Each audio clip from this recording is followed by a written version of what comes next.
Familiar position for you, 15 years in at this point, man. I mean, is that crazy, like meaningful? I mean, to be at the highest level of the sport for 15 years, is that meaningful to you? Yeah, definitely.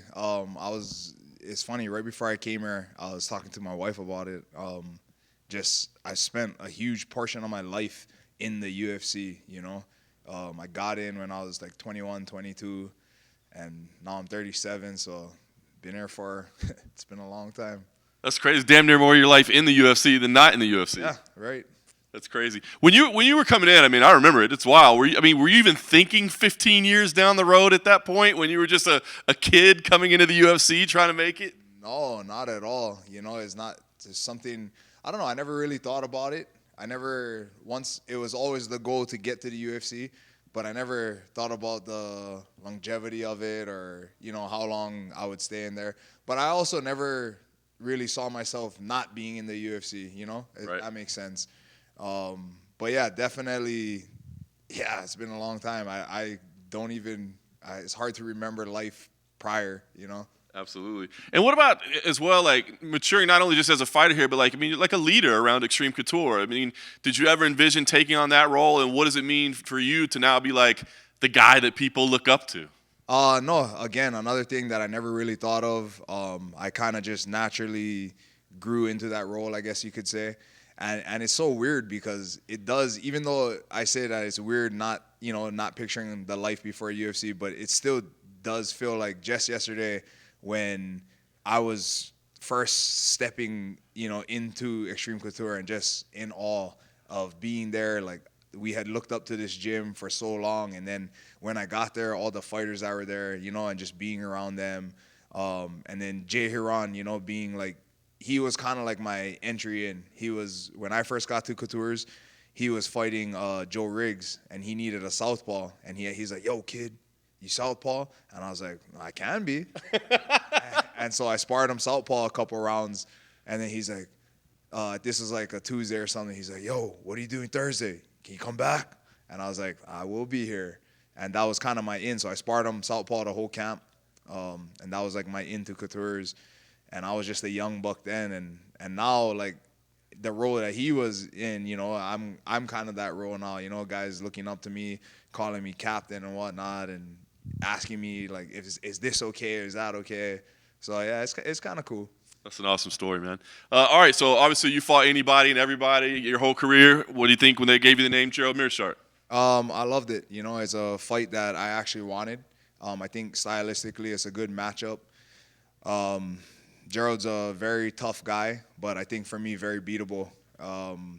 Not taking anything away from him, I feel like that's the downfall to a lot of the people he's beaten, because a lot of his fights you'll watch, you think he's down and out, and it's over, and here comes Hail Mary, and he pulls it off. And so you got to respect that about the guy.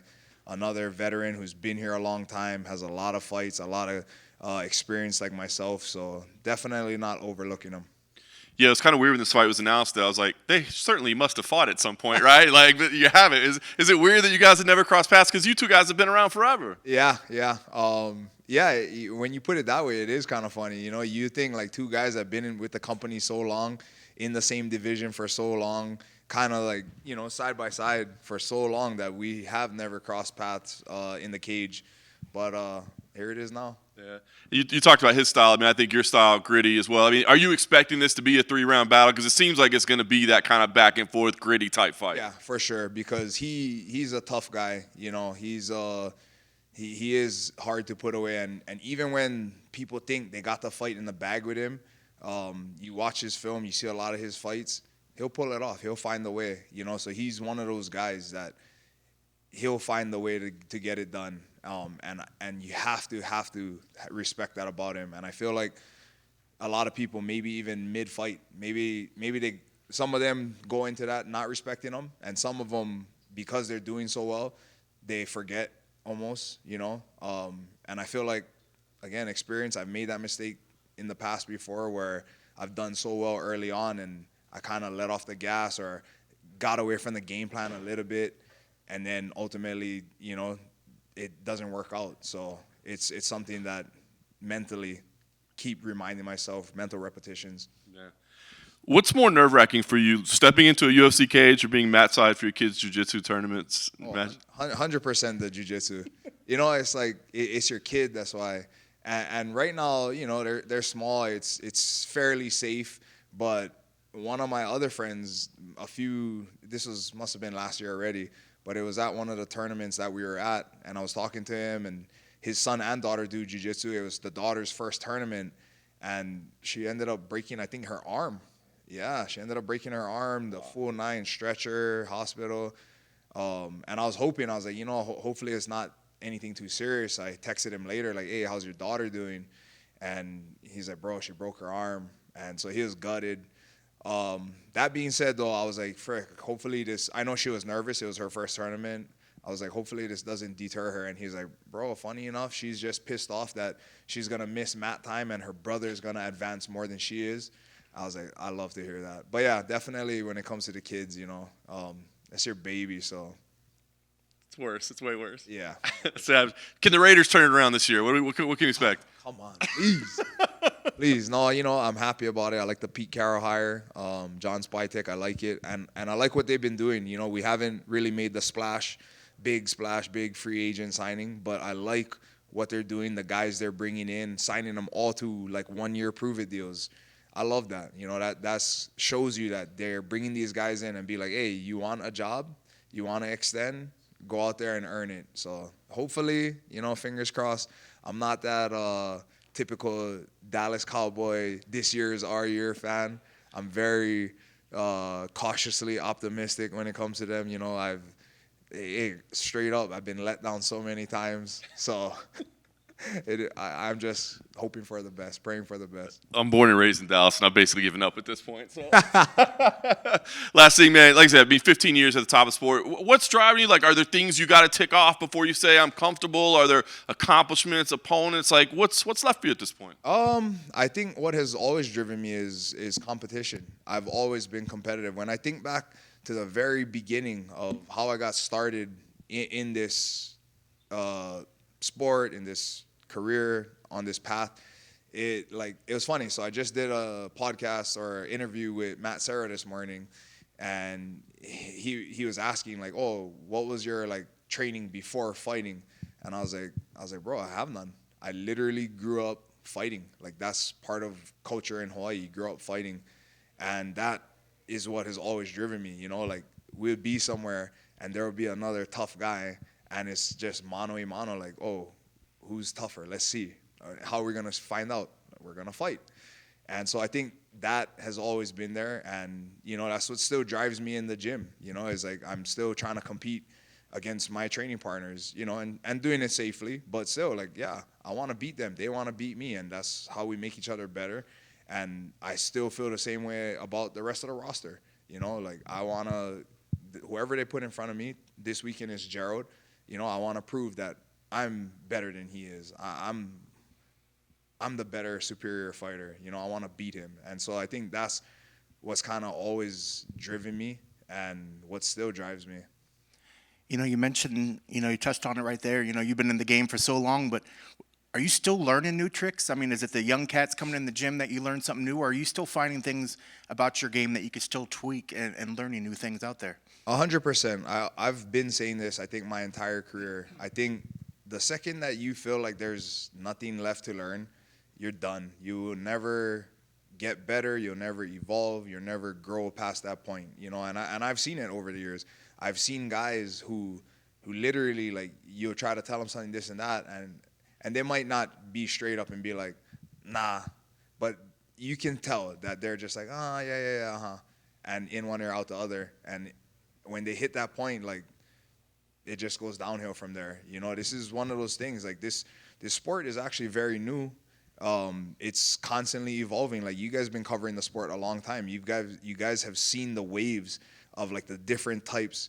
Early on, it was the jiu-jitsu. Royce Gracie was just submitting everybody. People learned how to defend that, started doing jiu-jitsu. Then here came a wave of strikers, right? And then boom, here come the wrestlers, and then the wrestlers that know how to strike, and now they're dominating. Now the strikers learn how to wrestle. The game is constantly evolving, and you got to evolve with it or you get left behind.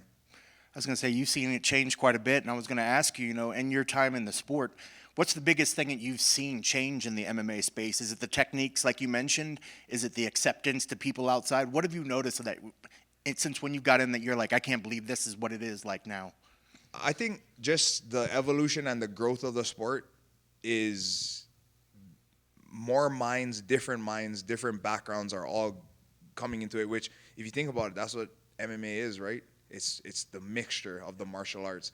And early on, it was people coming from specific backgrounds who were really good at that and then adding little things in. Whereas now, everybody's pretty good at everything. Like, you have guys that, yeah, they might come from a wrestling background or a striking background, but they're getting really good everywhere. They're becoming just very, very well-rounded in everything. Like, it's hard to find a guy nowadays that is like, oh yeah, he's a great striker. Like, look, Alex Pereira proved it.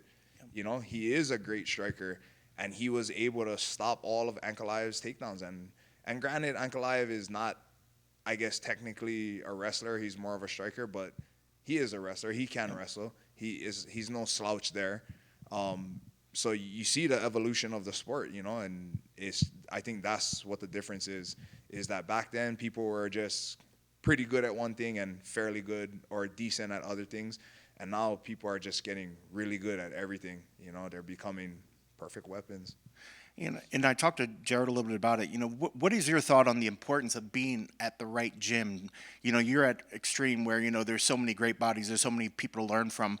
I guess how much did that play into the factor of how well you were able to become the fighter that you are now because you were surrounded by the people? And is it still possible for somebody that's maybe at a smaller gym to get the reps in and still get to this level?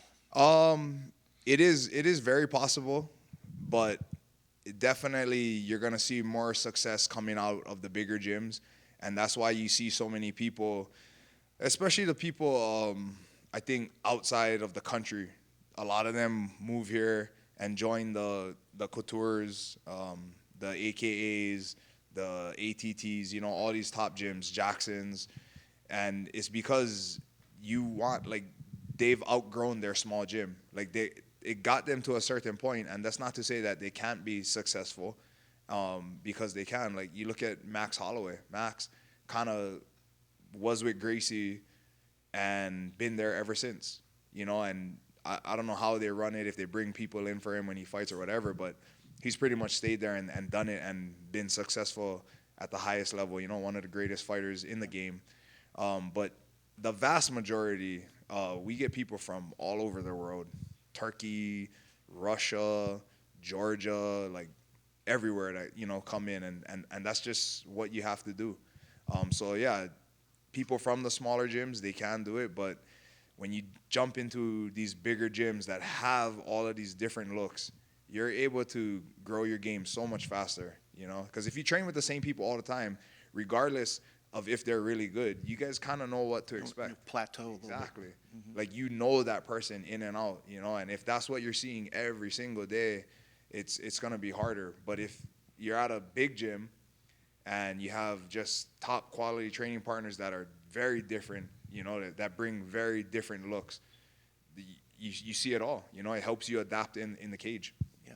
And just a couple more. You had mentioned the story, of the young woman that hurt herself, the young kid that hurt her arm. Did you ever have a moment in your career that something happened to you, whether it's an injury or something, where you maybe thought, or you maybe questioned whether it was the sport for you or whether you're going to ever do it? Did you ever hit a roadblock that you had to get over to get back into the game? I would say not so much that I felt like my career was over if I couldn't return or whatever. I would say definitely when I tore my ACL, just being sidelined for so long and not being able to do the things that I normally do on a daily basis, like the training and whatnot, that definitely took its toll. And there would be times where, like, I didn't even realize it, but I was like probably a little depressed about it, and then I had to like get myself out of the funk. That would be the only thing though. But there was never any point where I faced an injury where I was like, oh, I'll never come back from this. Like, I think in this sport, you gotta be very mentally strong. Yeah, I think you touch upon it. I think that's what we hear from fighters over and over again. You know, the physicality is one thing, but the mental side is, if not the toughest, and that's the part that they find themselves battling with more further on into their career. Yeah, 100%. I would say that this sport is 90% mental and only 10% physical, because I've seen great athletes that the mental is not there and things go wrong, adversity happens, and they can't get past it, and they can be physically a specimen, but if they kind of get that mental side, which is the vast majority of it, in check or on the right page, it doesn't matter what your body can do. Your body's only going to do what your mind tells it to. So it's all about the mental. And then last, your keys to the victory. What needs to happen on Saturday to make sure you get your arm raised? I need to just keep the fight my fight, execute my game plan, and not let it get into where he wants it to, where, like I have these, myself and my team, we've gone over some things where, most likely how we see the fight going, which is probably off of his film and the type of fighter he is and how he normally fights. So just sticking to my game plan and, implementing my game plan in there. Is Extreme Couture just collecting all of the middleweights on the planet, or what's up? Oh, I love it. We went through, there was a time where I was like the biggest guy in the gym. Like it was maybe me, a bunch of like 55ers and smaller guys, maybe a couple 70s like Martin Kampman, Jay Huron, and then maybe randomly a 205er and a random heavyweight. It was scarce at one point. We went through a low point, and then rest in peace when Flawless came on. He helped, and Eric and Dennis, they took over. They helped right the ship, and Extreme Couture has been going like this ever since. And now it's crazy. We're like a big guys gym. Myself and Ty Guerrero, we were just having this conversation. We're like, bro, we went from, not having any big guys to being like a big guys gym now. Like we have so much guys now that we have to split our practices just for mat space, where we do 70 and up and 55 and down. And now the 70 and up practices are bigger than the smaller guys. That's crazy. How good is Mansour Abdul Malik? Oh, that kid is a monster. I was fortunate enough to be in his corner his last fight in Seattle, and I could tell he was very upset with how the fight went. He's like very hard on himself, but I told him after, I was like, bro, I love that fight for you. Why? Because he's pretty much been able to just buzzsaw smash everybody, right? And now, even though he pretty much smashed this guy, he did face a little adversity, and I loved seeing how he reacted to that. He was able to keep his calm, get his head back, and then start executing game plan again. So, yeah, the future is very bright for him. How cool is it to see Maki kind of transition into a very, very, very good coach? Oh, I love it. Maki has always been one of the most solid people I've ever known. Like, even before he and I were consistent training partners, when I would go back home, he was actually one of the first guys I would hit up to like set up some training. Like if I was just home for like a week or so, and it's just like one of those random trips, I would hit him up and be like, hey, what you doing? Can we do this, this, and that? And he was always down to help. He's one of those guys, big heart. So, yeah, I love seeing the transition. He still dips his toes in the fighting side a little bit, but you slowly see him taking over the coaching role. Is becoming a bigger role for him, and he's doing well with it. Thanks, fellas.